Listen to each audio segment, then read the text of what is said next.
मोदी जी बंगाल आए हैं और संदेशखाली मुद्दे पर बातचीत करेंगे।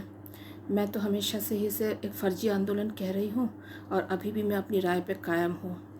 फिर भी अगर हम मान भी लें कि वाकई में ये आंदोलन था, तो मुझे लगता है कि शोषण से मुक्ति दिलाने के लिए सबसे अच्छा रहेगा कि कुछ कड़े कदम उठाए जाए।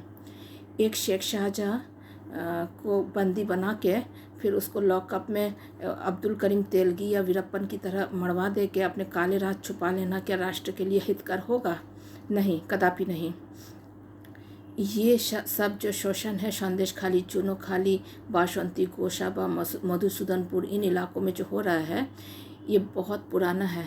तब से जब से शेख शाहजहाँ और शिबू हाजरा और ये उत्तम सरदार पैदा भी नहीं हुए होंगे। आप अगर इनका बैकग्राउंड खंगालेंगे तो पाएंगे ये खुद ही शोषित है और इनका सिर्फ इस्तेमाल हो रहा है बड़े लोगों के द्वारा कोई एक गलत गतिविधि को चलाए रखने के लिए ज़मीन पे। और अभी जो इनको बंदी बनाया गया है और ये आंदोलन वगैरह है, वो भी कोई इनको शोषण से मुक्ति दिलाने के लिए नहीं। ये शोषण जो चल रहा है इसे आगे भी चलाए रखने के लिए और ये सब कुछ जो कुछ भी हुआ है उस पर पर्दा डालने के लिए इनको बलि का बकरा बनाया जा रहा है। खैर, फिर भी मैं कहूँगी कि शोषण से मुक्ति ज़रूरी है, कुछ ठोस कदम उठाए जाए। ये जो एरिया है ये बंदरगाह के पास है, बांग्लादेश के बंदरगाहों के पास है और यहाँ पे पीढ़ी दर पीढ़ी बच्चों को, नाबालिग अविवाहित बेटियों को बेचने की कुछ कुप्रथाएं हैं, जैसा एमपी राजस्थान साइड में बेरिया नटनी समाज में है। खैर, यहाँ पे तो इस सब का कोई जिक्र ही नहीं हो रहा है। साफ समझ में आ रहा है कि लिपापोती ही चल रहा है। कोई एक बड़ा शोषण हुआ है जिसे शायद कॉरपोरेट अंदाज में जामा पहनाने की कोशिश हुई है लॉकडाउन के दौरान की विशेष परिस्थितियों में, और उस पर पर्दा डालने की कोशिश हो रही है। फिर भी मैं कुछ सुझाव देना चाहूँगी ताकि शोषण वाकई में बंद हो। सबसे पहले, क्या आपको नहीं लगता है कि सोनागाची बंद होना चाहिए? ऐसा एक बड़ा सा शोषण का अड्डा रही क्यों? ये एशिया का सबसे बड़ा रेड लाइट इलाका है। ये कोई गर्व की बात नहीं है। 34 साल के वामपंथी राज में सारे कल कारखाने बंद करा दिए गए, एक ही सोनागाची को छोड़ दिया गया। ये वामपंथी के जानते नहीं हैं या आज फर्जी आंदोलन का आडंबर रच रहे हैं, जनता को मूर्ख बना रहे, पूरे देश को झूठ परोस रहे हैं। ममता दीदी से यही गुजारिश करेंगे और केंद्र की सरकार से कि सोनागाची को बंद किया जाए। यहाँ पे आपको पता है HIV के संक्रमण दर 15% के करीब है। लोग कुछ कहते नहीं हैं क्योंकि यहाँ पे अफरा तफरी मच जाएगी तो फिर महिलाओं का क्या होगा। लेकिन इसको बंद करना ही एक स्थायी समाधान हो सकता है। यही कैचमेंट, ये संदेशखाली, चूनोखाली, बासंती, गोशाबा, यहीं से बच्चों की ट्रैफिकिंग होती है। एकदम सुनियोजित तरीके से परिजनों की जानकारी में, और परिजन ही बेचते हैं बच्चों को, नाबालिग बेटियों को। मैं बार बार यही कह रही हूँ, बहुएं नहीं, नाबालिग बेटियों को बेचा जाता है। और सोनागाची के कैचमेंट एरिया से ये सब, अगर सोनागाची को बंद कर दिया जाए तो शोषण का एक कुछ चक्र शायद तोड़ा जा सके। दूसरे नंबर पे मैं कहूँगी कि BSF एक अजीब टाइप का फोर्स है। यहाँ पे बच्चों की तस्करी हो रही है, अनाज की तस्करी होकर जिहादियों तक का बेचा जा रहा है और हर तरह के अनैतिक गतिविधियाँ सीमा पार से हो रहा है। गोरू पाचार होता है, अनाज की तस्करी, मानव तस्करी, घुसपैठ, हर तरह की अनैतिक गतिविधियाँ हो रहे हैं। तो या तो BSF एक नाकारा फोर्स है या इनका दुरुपयोग हो रहा है, जो कि शायद पिछले 10 सालों में और ज़्यादा बढ़ ही गया होगा राष्ट्रवादियों की सरकार के दौरान। वरना रोहिंग्या 2017 से लेकर अब तक का इतनी बड़ी तादाद में कैसे घुसे हैं? तो या तो ये नाकारा फोर्स है या इनका दुरुपयोग हो रहा है। आप ही बताइए, कौन से दो देशों के बीच की सीमा रेखा सपाट रेखाएं होती है? तो हर जगह पे दिक्कतें रहेंगी पेट्रोलिंग में। इसका हमेशा ये कहा जाता है कि बांग्लादेश बॉर्डर जो है एक दुश्वार एरिया है, यहाँ पे पेट्रोलिंग बहुत मुश्किल है। अगर इतनी मुश्किल है तो बेकार में BSF को ना बिठा के रख के सेना को तैनात किया जाए। तो हमारी दूसरी मांग होनी चाहिए सेना की तैनातगी, ताकि BSF की पेट्रोलिंग में जो भी फेलियर है उसको दिखा के अनैतिक गतिविधियाँ कोई भी पक्ष चालू न रख सके।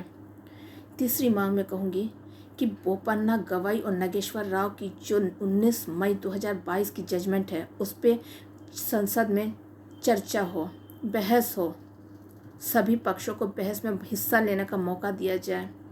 क्या वाकई में ये जजमेंट सही था या ये शरारतीपूर्ण था और इसे कुछ बड़े लोगों ने जजों से दिलवाया है अपनी कुछ काले राज छुपाने के लिए। जैसे कि कानूनी जामा किसी गलत चीज़ को पहना दिया जाए, लोगों की आंखों में धूल झोंक दिया जाए और गैरकानूनी काम चलाए रखा जाए। क्योंकि अगर ये जजमेंट रहता है तो पुलिस के हाथ बंद जाते हैं, पुलिस रेड वगैरह नहीं लगा सकती है। पुलिस अगर रेड नहीं लगाएगी तो नाबालिग बच्चों को उद्धार कैसे करेगी। दूसरा कहता है कि अगर माइनर बच्चियाँ अनैतिक गतिविधियों में जुड़े लोगों के साथ दिखे भी तो ये ना सोचा जाए कि इनसे अनैतिक गतिविधि कराया जा रहा है, तो फिर इनको कैसे बचाया जाएगा। तो इस स्वतः संज्ञान दिशा निर्देश पर सरकार चर्चा करे। सरकार का काम था, केंद्र सरकार का, कि 3 हफ्ते के भीतर इस पर जवाब दे। उन्होंने तब तो जवाब दिया ही नहीं। 19 मई को जजमेंट आया और 27 मई को नूपुर शर्मा जी का जो बयान आया था किसी मुसलमानों के धर्मगुरु के बारे में, वो आया टीवी पे, और उसके बाद देश में अफरा तफरी मच गया। उसके बाद इनका तारीख था 27 जुलाई, जब इन्हें जवाब देना था अदालत को इस बाबत, उन्होंने तब भी नहीं दिया। और अब से लेकर अभी 2024 आ गया है, इस जजमेंट पे कोई जवाब नहीं दिया है। और इस जजमेंट की वजह से प्रदेश सरकारों के पुलिस जो उनके अधीन काम करते हैं उनके हाथ बंधे हुए हैं। इसलिए ये बहुत ज़रूरी है, अगर आपको शोषण बंद करना है तो बोपन्ना गवाई और नागेश्वर राव के इस जजमेंट पे आप संसद में बहस करें। और अभी तक का आपने क्यों इस पे जवाब नहीं दिया, ये भी तो आपको बताना पड़ेगा। और फिर मैं एक बात और कहूँगी कि बीएसएफ के कमांडेंट, ईस्टर्न कमांड के जो भी कमांडेंट है जिनके अधीन ये सीमावर्ती इलाका संदेश खाली, चुनो खाली, बासंती, गोशाबा, मधुसूदनपुर ये पड़ते हैं, इनके कमांडेंट लोगों से पुलिस को अपने तरीके से पूछताछ करने का अधिकार होना चाहिए। अगर कोई गलत काम हुआ है, केंद्र सरकार के कहने पे ही हुआ है, राज्य सरकार की मिलीभगत से ही हुआ है, बीएसएफ ने अगर इसे करवाया है, क्योंकि बीएसएफ की बगैर मिलीभगत के इस इलाके में कुछ गलत हो नहीं सकता है, तो अगर हुआ है तो उनसे तो पूछताछ होना चाहिए। और वो कौन करेगा, पुलिस ही तो कर सकती है। तो राज्य पुलिस को ये अधिकार हो कि अपने तरीके से बीएसएफ के इन कमांडेंट और जितने भी अफसर या सैनिक हैं जिनसे पूछना वो ज़रूरी समझे, वो पूछ सके, ये अधिकार दिया जाए राज्य सरकार को। राज्य सरकार के जो हाथ बांध के रखे गए बंगाल पुलिस के कि वो रेड नहीं डाल सकते, वो बच्चों का रेस्क्यू नहीं कर सकते रेड के दौरान, तो फिर वो कैसे करके बचाएंगे मिसिंग गर्ल्स को। और अगर मिसिंग गर्ल्स को बचाएंगे नहीं तो फिर शोषण नहीं हो रहा या हो रहा, ये देखने का कोई रास्ता ही नहीं है, तो कोई कैसे राज्य पुलिस को या राज्य सरकार को दोष दे सकता है। तो ये अधिकार दिया जाए राज्य पुलिस को कि वो रेड वगैरह डाले। अनैतिक गतिविधियाँ हो रही तो उस पर रेड नहीं डालेंगे तो फिर वो कैसे बचाएंगे। फिर आप कैसे बोल सकते कि उनने संरक्षण दे रखा है शेख शाहजहाँ जैसों को। शेख शाहजहाँ जैसों को डंडे मार ही नहीं पा रहे राज्य पुलिस। मैं खुद पंचायती इलाकों में पीएससी में काम कर चुकी हूँ, मैंने खुद ने देखा है। आरकेएस मीटिंग वगैरह में अटेंड करती थी, वहाँ पे मैंने भ्रष्ट एमएलए और पंचायत मेंबर्स को देखा है और उनके सामने पुलिस वालों को सलाम ठोकते हुए देखा है, वो कितने मजबूर हो जाते हैं। तो आपको अगर चाहते हैं कि यहाँ पे शोषण ना हो तो आप पुलिस को अधिकार दीजिए। पुलिस को वर्दी देते हैं, हमारे खून पसीने की कमाई के पैसे से उन्हें तनख्वाह देते हैं, तो उन्हें काम करने का फ्री हैंड भी दीजिए। और ये चौथा पॉइंट हुआ। एक बात है कि स्मृति ईरानी जी ने संसद के पटल में कहा है कि बंगाल से विगत कुछ वर्षों में 2.5 से 3 लाख बच्चियां गायब हुई है। ये नेशनल क्राइम रिकॉर्ड ब्यूरो भी कह रहा है। तो केंद्र सरकार जवाब दे कि ये बच्चियां गई कहाँ। आपने संसद के पटल पे आपने स्टैटिस्टिक्स तो बता दिया, लेकिन इस बीच तो लॉकडाउन पड़ा था। मार्च 2020 से तो लॉकडाउन था और उस समय और उसके बाद भी रेड लाइट एरियाज तो ठप हो गए थे। तो ये बच्चे गई कहाँ पे है। क्या बंगाल के जो रिसोर्ट एजेंट बांधोबी सर्विस दिख रहा है उसके तहत इन बच्चों को दूर दराज के इलाकों से ला के प्रभावशाली लोगों को सप्लाई किया गया है। उसके बाद उनकी कोरोना वगैरह से मृत्यु हो गई और उन्हें उन्हीं जगहों पे ये रिसोर्ट वगैरह में दफन कर दिया गया है। तो खुदाई अगर सेंट्रल एजेंसीज नहीं करेगी, सीबीआई नहीं करेगी, तो कैसे पता चलेगा। क्या इन्हीं रिसोर्ट एजेंट बांधोबी सर्विस के तहत ही जो प्रभावशाली लोगों को खरीदा गया है, व्यवस्था में बैठे उन्हीं के बलबूते क्या ये मनमाफिक जजमेंट्स, मनमाफिक चुनाव चिन्ह जब्त हो रहा है, मनमाफिक राजनीतिक पार्टियां जब्त हो रहा है, हाईजैक हो जा रहे हैं राजनीतिक पार्टियां, टूट के एकदम अलग बन जा रहे हैं, हॉर्स ट्रेडिंग हो रहा है, राज्यसभा के सीट खरीद ले रहे हैं, क्या ये सब के बलबूते ही हो रहा है सब? क्योंकि कुछ तो कोई तो सवाल जवाब करने वाला, कोई रोक टोक करने वाला बचा ही नहीं है। तो ये तो पता करना पड़ेगा कि बच्चा गई कहाँ पे, गायब बच्चियाँ। और निर्मला सीतारमण जी ने 9 से 14 वर्ष की आयु की कुमारी आयु की बच्चों को यौन संक्रमण से फैलने वाले ह्यूमन पैपिलोमा वायरस के यूनिवर्सल टीकाकरण के तहत लाने की बात कही है। उनसे अब संसद में तो कोई है नहीं विपक्ष पूछने वाला। सोशल मीडिया पे लोग अगर पूछ रहे हैं कि किस दिव्य ज्ञान के तहत ये सब किया है, तो जवाब तो दे नहीं रही है, तो इससे तो संदेह हो रहा है। तो और ये सब ह्यूमन पैपिलोमा वायरस के विरुद्ध टीका को विकसित करने में भी तो बहुराष्ट्रीय कंपनियां ही कोलैबोरेट करेंगी सरकार के साथ। तो विदेशी आकाओं को कोई इशारा था, क्या था, समझ में नहीं आ रहा है। तो ये भी तो जानना है ना कि क्या बॉर्डर पार करा के इन बच्चों को बड़ी तादाद में इन्हीं इलाकों में यही आंदोलनकारी परिजनों से बच्चों को खरीद के बांग्लादेश के बंदरगाहों के जरिए गोरी चमड़ी और जिहादियों को और खाड़ी के देशों को भेजा गया है कि नहीं?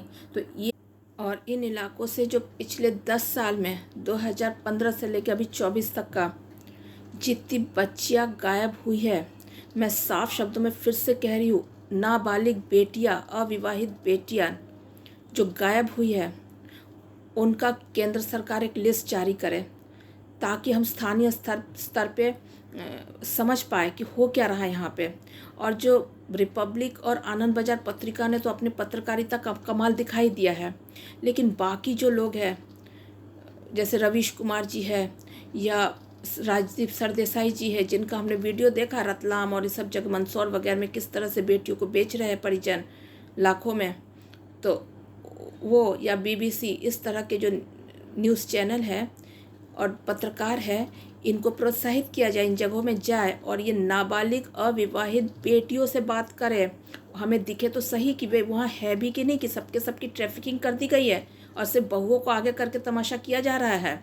तो नाबालिग अविवाहित बेटियां कहाँ हैं, उनसे बात कर सके, इसके लिए कुछ अन्य तरह के पत्रकारों को भी और दूसरे टाइप के चैनल्स को भी प्रोत्साहित करे सरकार, केंद्र की सरकार। सिर्फ रिपब्लिक और आनंद बाजार पत्रिका लेके तो हम लोग परेशान हो गए हैं। और केंद्र सरकार कृपया करके बीएसएफ की मदद से ही सही इन सीमावर्ती इलाकों में जितनी भी पिछले 10 साल में बेटियां, नाबालिग अविवाहित बेटियां गायब हुई है, उनका एक लिस्ट सार्वजनिक करें। और ये इलाका जो है संदेशखाली का इलाका, ये बीएसएफ के 50 किलोमीटर के दायरे में आता है। इसलिए यहाँ पे पिछले 10 साल से, अगर जैसा कह रहे पिछले 13 साल से गड़बड़ है, तो बीएसएफ को पता होना चाहिए था और केंद्रीय गृह मंत्रालय को बताना चाहिए था। इतने दिन क्या कर रहे थे आप लोग? राष्ट्र इसका संज्ञान ले, क्योंकि हम अब और किसी चीज़ पे विश्वास नहीं कर सकते। और मैं एक बात और बता देती हूँ, जज टीएस शिवगननम जो कह रहे हैं कि उन्होंने जजमेंट में साफ कहा था कि पुलिस पकड़ सकती है, वो झूठ कह रहे हैं, सफ़ेद झूठ कह रहे हैं, जो कि बहुत ही निंदनीय बात है एक जज का इस तरह से झूठ कहना। उन्होंने अपने 7 फरवरी 2024 के जजमेंट में साफ कहा था कि 6 मार्च तक का स्थगित आदेश है ईडी सीआरपीएफ के ऊपर जो हमला हुआ है शेख शाहजहां के घर में, और तब तक का पुलिस कोई भी गिरफ्तारी नहीं कर पाएगी। एक पॉलिटिकल पार्टी के व्यक्ति ने एक पेपर लाके बता दिया, क्लॉज अलग से दिया था जिसमें सभी कार्रवाई पे स्थगन आदेश था 7 मार्च तक का। ये एक राजनीतिक निर्णय था जज का, जो कि बहुत ही निंदनीय है। और जब लोगों ने इस पर थूकना शुरू किया, तब जाके फर्जी आंदोलन का शुरू हुआ है। तो ऐसा नहीं कि आप लोगों को मूर्ख बना देंगे। हम लोग कोई भी कीमत चुकाने को तैयार है, फांसी पे चढ़ने से लेकर जेल जाने तक का। लेकिन अब और ये इस तरह के झूठ और बर्दाश्त नहीं किया जाना चाहिए राष्ट्र हित में। वंदे मातरम।